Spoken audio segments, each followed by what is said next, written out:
Hello students, welcome back to our YouTube channel Surveys to Study. I am back again with a new video and in this video we are going to discuss everything about power. तो बच्चों आज का हमारा जो topic है वो है power. आज हमको पावर के बारे में डिस्कस करना है। इसके पहले हमने एनर्जी को डिटेल में डिस्कस किया है जिसमें हमने काइनेटिक एनर्जी और पोटेंशियल एनर्जी को भी डिस्कस करा है और उसके भी पहले मैंने वर्क डन का एक कंप्लीट वीडियो बनाया है, तो उन दोनों वीडियोस का लिंक आपको डिस्क्रिप्शन में मिल जाएगा। पावर किसको कहते हैं बच्चों? पावर को हम अच्छे तरीके से डिफाइन कर सकते हैं वर्क के रेट को देखते हुए। मतलब अगर कोई बॉडी वर्क कर रही है तो वो किस रेट से वर्क कर रही है ये डिपेंड करेगा उसके पावर पे। ठीक है, तो पावर का जो डेफिनेशन है वो ये है कि रेट ऑफ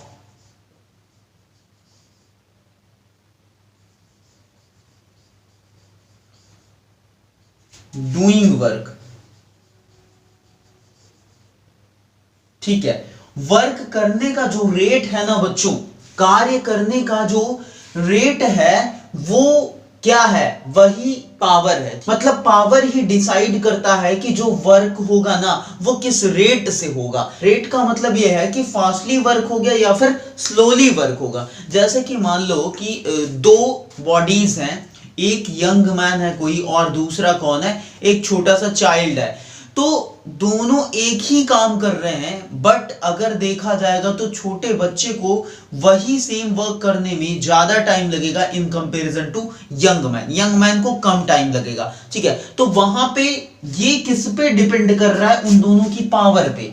ठीक है, जो वर्क करने का रेट है मतलब ज्यादा टाइम लग रहा है या फिर कम टाइम लग रहा है, वो डिपेंड कर रहा है पावर पे। जिसकी पावर ज्यादा होगी उसको कम टाइम लगेगा वर्क करने में, और जिसकी पावर कम होगी उसको ज्यादा टाइम लगेगा वर्क करने में। ठीक है, तो rate of doing work is known as power बच्चों।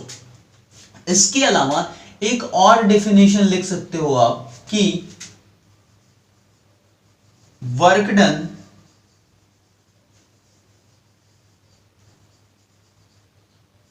पर यूनिट टाइम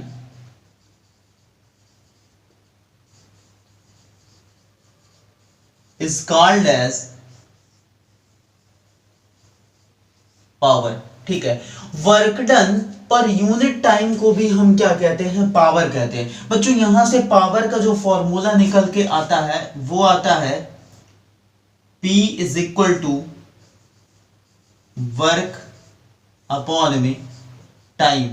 बच्चों पावर को P से रिप्रेजेंट करते हैं तो ये हो जाएगा P is equal to W upon में T। ठीक है, ये इसका फॉर्मूला निकल के आ गया किसका? पावर का। Power is equal to W upon में T। ठीक है बच्चों, पावर कैसी क्वांटिटी है? ये एक टाइप की स्केलर क्वांटिटी है बच्चों। Power is a scalar quantity. ठीक है, पावर कैसी क्वांटिटी है बच्चों? स्केलर क्वांटिटी है। बच्चों पावर की यूनिट क्या होती है? यूनिट क्या होगी इसकी? इसकी यूनिट हम कैसे कैलकुलेट करेंगे बच्चों? वर्क डन की यूनिट क्या होती है? जूल।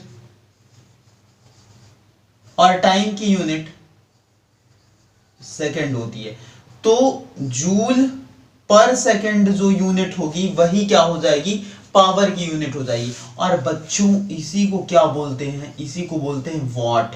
ठीक है, तो चाहे जूल पर सेकंड लिखो और चाहे वॉट लिखो, एक ही चीज है।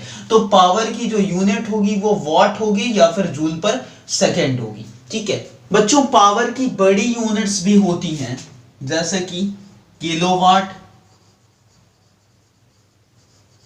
Kilowatt, megawatt. ठीक है, इस तरीके से 1 किलोवाट इज इक्वल टू कितने वॉट होते हैं बच्चों? 10 to the power 3 what.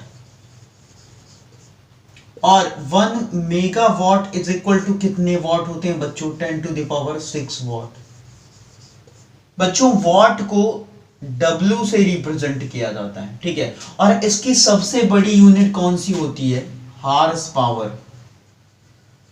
Horse power, ठीक है। और 1 horse power is equal to होता है 746 वॉट। बच्चों ये हार्स पावर जो पावर की यूनिट है ना, ये कहां पे यूज होती है? ये बड़ी बड़ी मशीन्स में यूज होती है। आप देखोगे बड़े बड़े जो इंजन्स आते हैं उसमें लिखा रहता है कि ये इतने हार्स पावर का इंजन है, ठीक है। तो 1 horse power is equal to 746 watt. बच्चों पावर का फॉर्मूला क्या आया था अभी? Power is equal to work upon में टाइम आया था, ठीक है। अब यहां पे आप वर्क के जगह पे एनर्जी भी रख सकते हो, तो power is equal to energy upon में टाइम हो जाएगा, ठीक है। ये भी ध्यान रखना फॉर्मूला, ताकि आप ये ना कह सको कि सर आपने ये तो बताया ही था, power is equal to energy upon में टाइम, ठीक है। वर्क बोलो चाहे एनर्जी बोलो एक ही बात है, ठीक है। बच्चों यहां से एनर्जी इज इक्वल टू क्या आ जाएगा? Power into time. अब आपको लग रहा होगा कि सर ये वाला फॉर्मूला क्यों बता रहे हो? यहां पे मैं कॉमर्शियल यूनिट डिस्कस करने जा रहा हूं एनर्जी की, इस वजह से मैंने ये फॉर्मूला लिखा है। कॉमर्शियल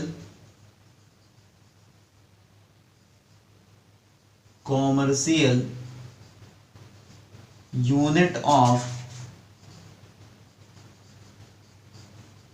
एनर्जी, या इसी को आप क्या बोल सकते हो? Relation between kilowatt hour and joule, ठीक है। जूल और किलोवाट आवर में रिलेशन बोल सकते हो, या फिर कॉमर्शियल यूनिट ऑफ एनर्जी बोल सकते हो, ठीक है। अब बच्चों क्या रिलेशन होता है कॉमर्शियल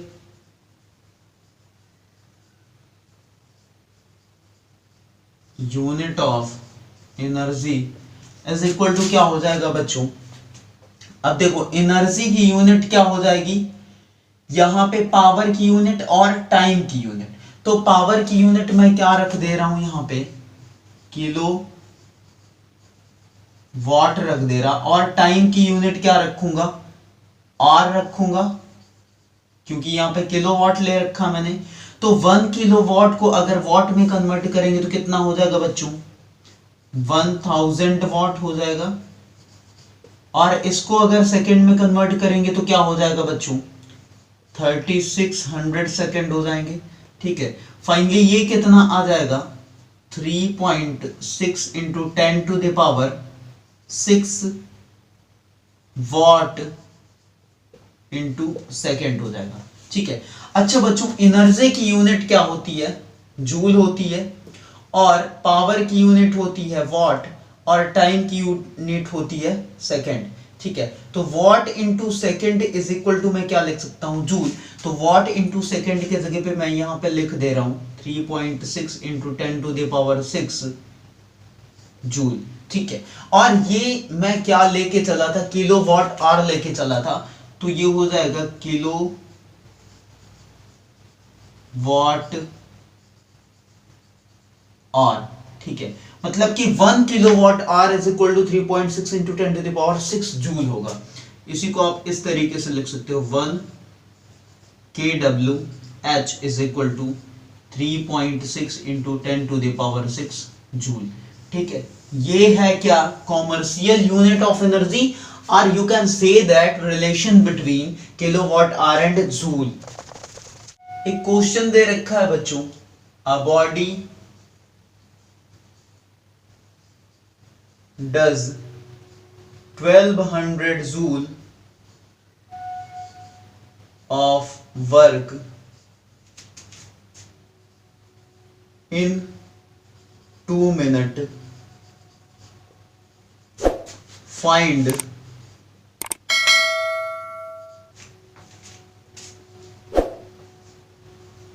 its power. ठीक है, एक बॉडी है जो कि 1200 जूल वर्क कर रही है 2 मिनट के अंदर, तो पावर कैलकुलेट करनी है इस बॉडी की, ठीक है। अब बच्चों यहां पे वर्क डन कितना है हमारे पास? 1200 जूल है, और टाइम कितना दिया है? 2 मिनट दिया है, ठीक है। तो सबसे पहले हम क्या करेंगे, इस मिनट को सेकंड में कन्वर्ट करेंगे, तो 2 इंटू 60 हो जाएगा, ये आ जाएगा आपका 120 सेकेंड। ठीक है, अब सिंपली हम क्या करेंगे, फॉर्मूला अप्लाई करेंगे, कौन सा, power is equal to W upon में T वाला। तो वर्क डन कितना है, 1200 जूल है, और टाइम कितना है, 120 सेकेंड है। ये इससे कैंसिल, और ये आ जाएगा कितना, 10 वॉट। ठीक है, मतलब कि जो बॉडी की पावर होगी दैट इज 10 वॉट हो जाएगी। एक क्वेश्चन दिया है बच्चों, कह रहा है कि what is the power of a pump which takes 10 seconds to lift 100 kg of water to a water tank situated at a height of 20 meter और g की वैल्यू दिया है 10 मीटर पर सेकेंड स्क्वायर। हमको पावर कैलकुलेट करनी है pump की, और वो पंप क्या कर रहा है, 10 मिनट का टाइम ले रहा है 100 kg वाटर को 20 मीटर की हाइट तक पहुंचाने में। 20 मीटर की हाइट पे जो वाटर टैंक है उसमें 100 kg वाटर पहुंचाने में एक पंप कितना टाइम ले रहा है, 10 सेकेंड ले रहा है, तो उसकी पावर कैलकुलेट करनी है। ठीक है, अब बच्चों पावर का फॉर्मूला हमारे पास क्या होता है, W अपॉन में T होता है, बट यहां पे टाइम तो दिया है हमारे पास 10 सेकेंड, लेकिन वर्क डन हमको नहीं पता है, तो हम पहले क्या करेंगे, वर्क डन कैलकुलेट कर लेंगे। ठीक है, और बच्चों यहां पे हम वर्क डन किस फॉर्मूले से कैलकुलेट करेंगे, जो पंप है वो क्या कर रहा है, वाटर को 100 kg वाटर को वाटर टैंक तक ले जा रहा है, और उस वाटर टैंक की जो हाइट है वो कितनी है, 20 मीटर है। मतलब कि पानी को क्या किया जा रहा है, 20 मीटर की हाइट पर ले जाया जा रहा है, लिफ्ट किया जा रहा है। तो इसका मतलब क्या है बच्चों, कि हम यहाँ पे पोटेंशियल एनर्जी वाला फॉर्मूला अप्लाई करेंगे, या आप बोल सकते हो कि work done against the gravity वाला फॉर्मूला अप्लाई करेंगे। कौन सा, W is equal to mgh वाला। ठीक है, अब बच्चों मास कितना दिया है वाटर का, 100 kg मास है, और g की वैल्यू है 10, और हाइट कितनी है, 20 मीटर। ठीक है, तो ये कितना हो जाएगा 2, और ये 2 और 2 4 टाइम्स 0 आ जाएंगे यहाँ पे। ठीक है, इतने जूल वर्क कर रहा है। अब जब वर्क डन आ गया तो हम यहाँ पे अप्लाई करेंगे ये वाला फॉर्मूला, और पावर कैलकुलेट कर लेंगे पंप की। तो क्या हो जाएगा, 20,000 अपॉन में टाइम कितना है बच्चों, 10 सेकेंड है, तो ये इससे क्या हो जाएगा, कैंसिल, ये आ जाएगा 2000 वॉट। मतलब कि जो पावर का आंसर आएगा वो कितना आएगा, 2000 वाट। मतलब जो पंप की पावर है दैट इज 2000 वॉट। एक क्वेश्चन दिया बच्चों, कह रहा है कि an electric bulb consumes 0.8 kilo joule of electrical energy in 5 second, what is the power of electric bulb. बच्चों यहाँ पे इलेक्ट्रिक बल्ब का पावर पूछ रहा है, और वो इलेक्ट्रिक बल्ब क्या कर रहा है, 5 सेकेंड में 0.8 किलो जूल एनर्जी कंज्यूम कर रहा है। ठीक है, तो पावर का फॉर्मूला हमारे पास क्या होता है, W अपॉन में T, और इस W को हम यहाँ पे क्या रखेंगे, एनर्जी रखेंगे, एनर्जी के टर्म में, तो पावर इज इक्वल टू आ जाएगा एनर्जी अपॉन में टाइम आ जाएगा। ठीक है, तो बच्चों power is equal to energy की वैल्यू कितनी है, 0.8 किलो जूल है। ठीक है, तो इसको आप क्या करोगे, सबसे पहले इसको जूल में कन्वर्ट करोगे, तो 1000 का मल्टीप्लाई कर लेंगे, ये आ जाएगा ओवरऑल जूल में आपका, अपॉन में टाइम कितना है बच्चों, 5 सेकेंड है। ठीक है, तो ये कितना हो जाएगा, ये हो जाएगा आपका 800 जूल अपॉन में 5 सेकेंड, तो ये आ जाएगा कितना, 5 1 जा 5, और कितना बचा 330, 5 6 जा 30, मीन्स ये आ जाएगा 160 वॉट आ जाएगा। पावर इज इक्वल टू कितना आएगा बच्चों, इलेक्ट्रिक बल्ब की 160 वॉट आ जाएगा। एक क्वेश्चन दिया बच्चों, कह रहा है कि the amount of water 6 into 10 to the power 3 kg falling per minute from the height of 5 metre on the blades of turbine, calculate the power of turbine. ठीक है, यहां पे कह रहा है बच्चों हमसे कि एक टरबाइन है, और उस टरबाइन की ब्लेड पर 6 into 10 to the power 3 kilogram water क्या हो रहा है, गिर रहा है, कितने मीटर की हाइट से, 5 मीटर की हाइट से। तो हमको टरबाइन की पावर कैलकुलेट करनी है। ठीक है बच्चों, पावर का फॉर्मूला हमने पढ़ रखा है, power is equal to W upon में T हो जाएगा। अब यहां पे ध्यान से आप अगर पढ़ोगे तो आपको पता चलेगा कि टाइम भी क्या है, गिवन है बच्चों। ये क्या हो गया, मास हो गया वाटर का, मास इज इक्वल टू कितना दिया, 6 इंटू 10⁻³ kg। और बच्चों यहीं पे टाइम भी दिया हुआ है, फॉलिंग पर मिनट की बात कर रहा है, और पर मिनट का मतलब 1 मिनट दे रहा है। टाइम की वैल्यू 1 मिनट है, और इसको हम क्या करेंगे, सेकंड में कन्वर्ट कर लेंगे, तो ये कितना हो जाएगा, 60 सेकंड। ठीक है, इसी के साथ साथ बच्चों हाइट दिया है, हाइट कितनी दिया है, 5 मीटर की हाइट है। अब हमको पावर कैलकुलेट करनी है, तो पावर इज इक्वल टू हो जाएगा W अपॉन में T, और W के लिए यहां पे फॉर्मूला अप्लाई करेंगे mgh अपॉन में टाइम। ठीक है, अब देखो बच्चों क्या होगा कि मास कितना दिया है, 6 इंटू 10⁻³ दिया है, g की वैल्यू भी 10 है, और हाइट कितनी है, 5 है, अपॉन में टाइम हमारे पास कितना है, 60 सेकंड का है। ठीक है, तो ये कितना हो जाएगा, ये हो जाएगा 12, और ये आ जाएगा 2, और यहां से हो जाएगा 5। तो फाइनली जो पावर आएगी किसकी, टरबाइन की, वो कितनी हो जाएगी बच्चों, 5 इंटू 10⁻³ वॉट। ठीक है, या 5000 वॉट बोल सकते हो आप। ठीक है, या इसी को हम क्या कह सकते हैं, 5 किलोवाट। ठीक है, आप ये भी बोल सकते हो।